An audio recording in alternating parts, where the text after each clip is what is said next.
Hi friends, இன்றைக்கி வந்து இட்லி மீந்து போச்சுன்னா எப்போவுமே எல்லாருமே உப்புமா தான் செய்கிறாங்க. அப்போ நம்ம வந்து புதுசாக வந்து ஒரு ஈவினிங் ஸ்நாக்ஸ் வந்து நம்ம ரெடி பண்ண போகிறோம்.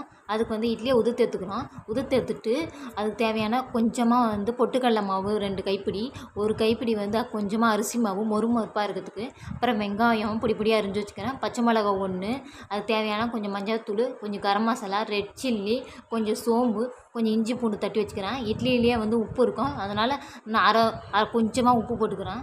இந்த மாவை நல்லா அப்படியே பிசைஞ்சிட்டு கொஞ்சம் தண்ணி தெளிச்சிக்கிறோம். ஈரப்பதத்துக்கு கொஞ்சம் வர மாதிரி உருண்டை பிடிக்கிற ஷேப் வர வரைக்கும் பிடிச்சிட்டு எண்ணெய் காஞ்ச பிறகு இந்த போண்டாவை எடுத்து போட்டோன்னு வச்சுக்கோ, மொறு கிறிஸ்பியாக இருக்கும், உள்ளே வந்து சாஃப்டாக இருக்கும். ஈவினிங் வந்து நம்ம ஸ்நாக்ஸாக ரெடி பண்ணி சாப்பிட்லாம்.